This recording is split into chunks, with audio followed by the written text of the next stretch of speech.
because obviously a lot of progressives on Twitter have been attacking you for your position on Israel, for noting that, in your opinion, saying that there is a crisis at the border does not make one xenophobic. Why do you think you've been so criticized by so many progressives? I honestly don't understand. I don't understand why it's controversial to anybody to decide that you're going to stand with Israel in this situation. I honestly don't understand why it's controversial to say we need a secure border. I've been very clear. In fact, that was weaponized against me as Republicans in my race, that I'm very much a strong supporter of immigration. And, you know, my wife's family, that's the Oregon story about that. And I think two things can be true at the same time. You can be very supportive of immigration, but we also need to have a secure border.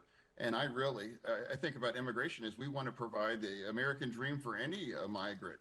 But it seems very difficult when you have 300,000 people showing up encountered at our border to do that. And I think we need to do a reset, and we have to work together and develop a new comprehensive solution to that. And that would also unlock a lot of the critical aid for Ukraine. Again, we cannot forget about Ukraine. That's critical for Israel and Taiwan. That's a very important kind of standard that we have to maintain, that we're going to support and stand with our allies that are very critical. What's going on, everyone? It's also getting here. Yes, that was Fetterman. John Fetterman once again defies his party and asks, why is it controversial to want a secure border? Answer, because your party thinks it's racist. Honestly, don't understand why it's controversial to say, as I'm quoting him, we need a secure border. The thing about immigration is we want to provide the American dream, and I'm not rehashing his words. I don't know why it took so long for me to pause it, but I'm not going to rehash his words. You saw the intro for yourself. And lately, I've been thinking about the whole border issue. So recently, I did a video, guys. Not sure you've seen it. Woke Democrat wants Statue of Liberty removed over border crisis, right? And I got a lot of flack in the comment sections, right? Some people say, "Don't be silly. He's trying to make a point. He doesn't really want to remove it," right? They making quotes about how the Statue of Liberty said this and that, and none of it really hit the point that I was trying to say. Is that seeking asylum isn't a right? Isn't it a human right? No one has a right to your country. Right. And that kind of coincides with what Fetterman was saying in his statement. Right. But it seemed like many people says, hey, Bill Maher, one of them, he says 2024 is not about right or left. It's about normal versus crazy. One question I'll ask Bill, and I'm about to show you a clip, a little 1 minute clip of his video on this. One thing I'll ask Bill is, who's more at fault? Because it's not equally down the middle, right? He wants to make, Bill's going to make this claim that it's the extremes. The extremes have been getting a lot of attention. And I'll make the argument one side has more attention than the other. And I think the far left has way more attention than the far right, right? And the far left gets away with a lot more stuff than the far right. If you look at any story, like if you look at the FBI and all the counter-terrorist groups, overwhelmingly, they're focusing all their attention on far left or far right groups, but not at all, or a little to the far left group. And in my view, how I see that is we tolerate far left extremism more than we tolerate far right extremism. And my argument is, who's driving the insanity? And I think I can make a good case on why the far left is actually driving more of this insanity than the far right. But I digress. Let's take a look at the clip. America has to go back on its meds. You know, over the holidays, I saw a lot of people, and I asked them all the same two questions. One, have you seen Woody Harrelson? He's my ride. And two, if I said, let's make 2024 the year of blank, what would you say? I was surprised. They all said the same thing. Sanity. Let's make this the year of sanity. Everybody thinks we've gone bonkers. And a lot of it is because the far ends on both left and right have gotten way too much attention, which begs the question, how do you suck all the oxygen out of the room and still not get any to your brain?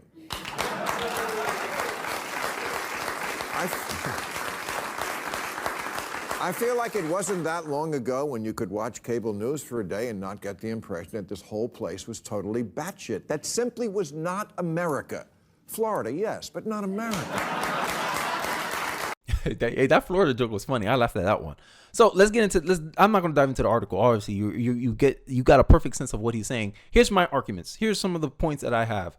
First point: the higher viewpoint intolerance that is developed on the left in the 2010s is mostly a liberal female worldview.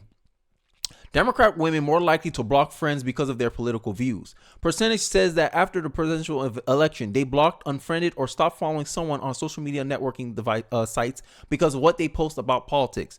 30% was Democratic women, 14% was Democratic men, 10% was Republican women, 8% was Republican men. As you see, so that means Republican women, you know, women are the most emotional gender, right?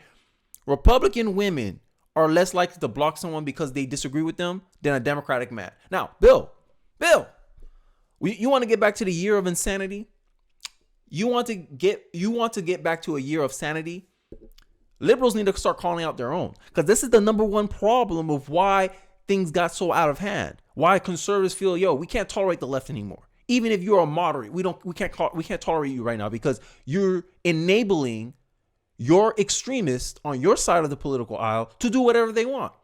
You don't hold them accountable. They destroy billions of dollars in property in BLM riots.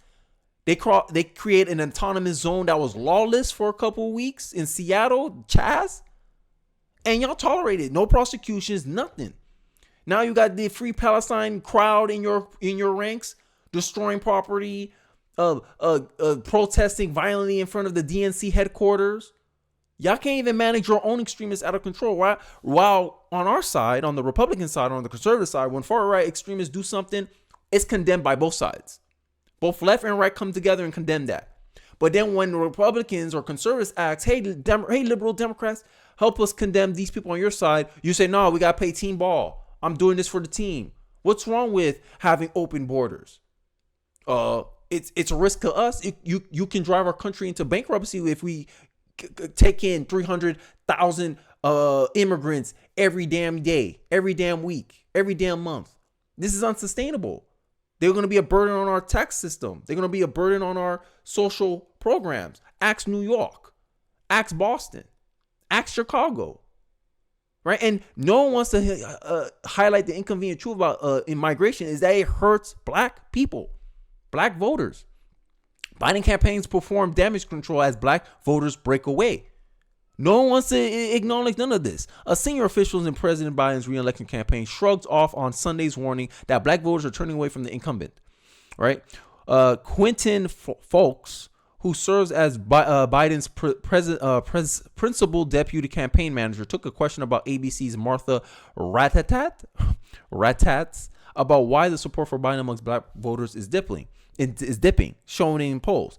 I think what a lot of people are expressing is urgency. They sense a sense of urgency because of the threat that the Republicans pose to, America right now. And that's precisely why the president and vice president are running for re-election, to make sure that doesn't happen.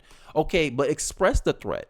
Right? And this is one of the things that I'm starting to get tired of a lot of people on the left. And I got a little bit of it on this video is the vague language. Right? Only a child. What is woke? Well, you don't know none of these definitions, yet not a single one of these people cry about this allowed them into their neighborhoods. That's what proven them more than once.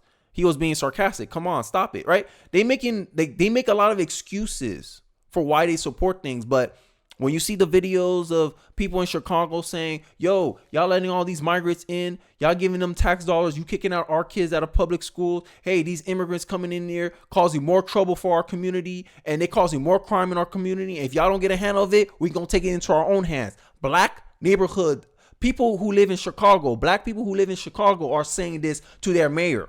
To the point where the mayors don't even want to hold a vote on revoking their sanctuary city status because they know there's a strong likelihood that these people will vote. They will remove the designation as a sanctuary city.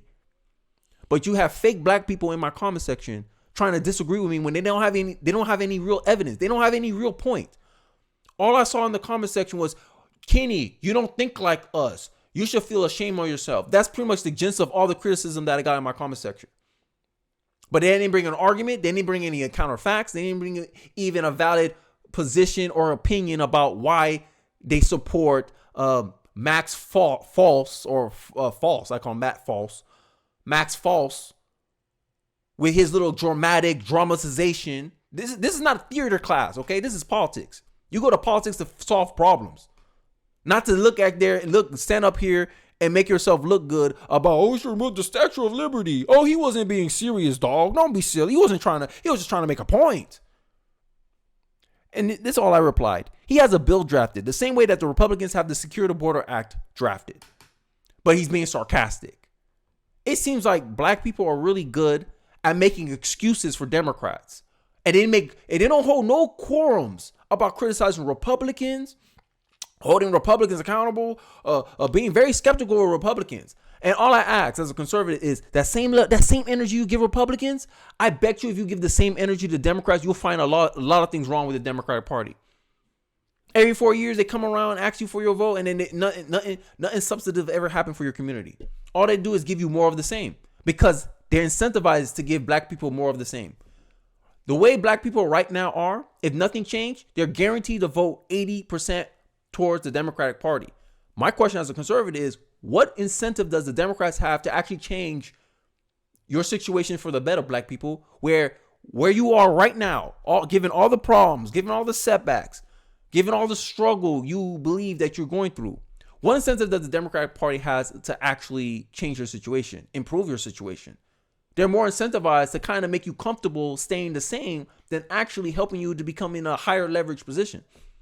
This is why they virtue signal, give you all this stuff, right? He's playing, dog. He's not being for real, dog. Yeah, they do this a lot. This is the main problem I have with the Democrats. They pretend they're doing something, but they're not really doing anything. He's making empty threats. So if he's making empty threats by, hey, we should remove the Statue of Liberty if you do this, how can you therefore believe that he's not making empty promises? Oh, y'all don't want to have that conversation. But y'all want to sit here and make excuses for it. And y'all wonder why y'all get treated the way y'all get treated. You wonder why nothing ever gets done for y'all community. Because you believe, oh, he's being sarcastic.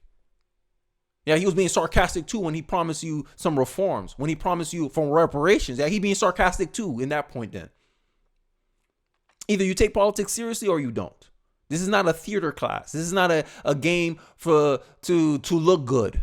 It's actually do good. And I think that if Americans want sanity back, they need to start demanding some substance and some solutions. How about that? But I digress. Let me know your thoughts in the comment section. Do you agree with me, disagree with me? You know, I can take disagreements. I don't really care. But let me know your thoughts in the comment section below. Do you agree with the idea that the reason why we're so insane is because we let the far left get away with no accountability, no responsibility for their actions for so long?